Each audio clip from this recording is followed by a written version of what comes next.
السلام عليكم ورحمة الله وبركاته. اللهم صل وسلم وبارك على سيدنا محمد. ازيكم يا حبايبي، عاملين ايه؟ يا رب تكونوا في احسن صحة وفي احسن حال. هنا بقى انا خلاص الحمد لله كده نقلت الحوض بتاعي.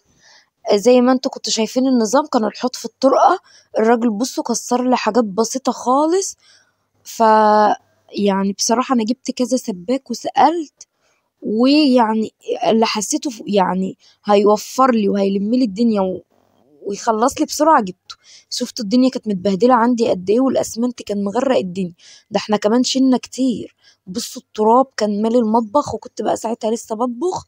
الراجل كده خلاص كان مشى واليوم ده بصراحة اتبهدلت فيه جدا.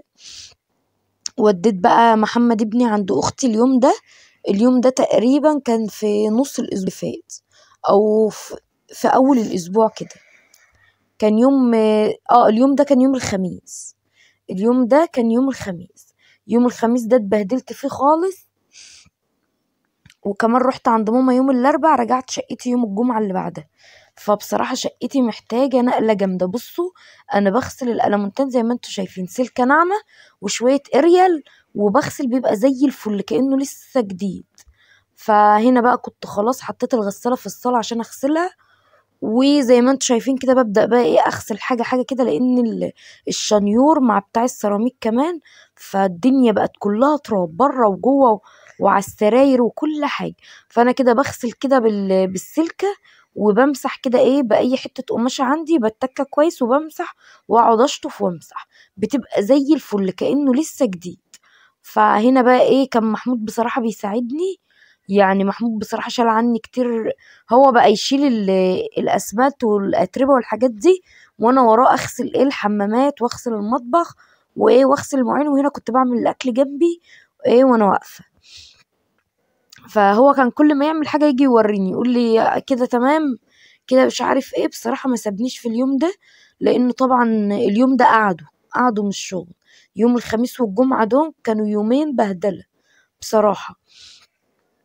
فيوم الخميس السباك اشتغل، ويوم الجمعة السباك اشتغل، وده بقى كان يوم السبت كنا بقى عمالين ننظف ونعمل وكده. بس محمود ما كانش ينفع اغسل الحمام، غسلته الساعة 2 بالليل، عشان قال بتاع السيراميك قال ما تفتحوش المية.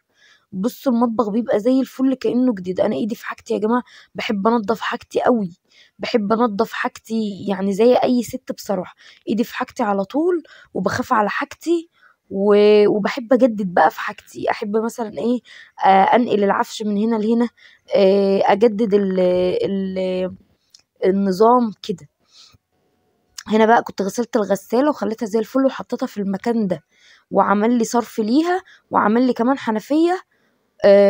زي ما انتم شايفين كده سخن وساقع، بس هو ركب لي حنفية اللي هي الساقعة بس. فهنا بقى زي ما انتم شايفين كده الحمام طبعا كان كده لسه ما اتغسلش، وكان كله تراب. لسه بقى ايه واحدة واحدة كده انا غسلته كده اي كلام. لسه بقى هغسله لكم بقى غسلة جميلة ان شاء الله.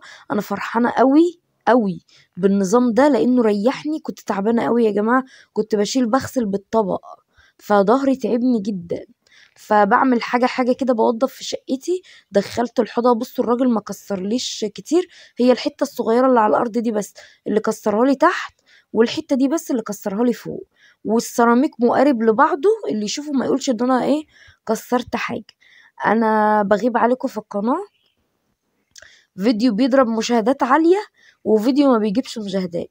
يا رب القناة بتاعتي تكبر بيكو كده، وان شاء الله يا رب. انا متفائلة، وان شاء الله ما تنسونيش بقى في اللايك بتاعكم الجميل والتعليقات الحلوة بتاعتكم. ربنا يوفق الجميع يا رب، وربنا يسعدنا جميعا.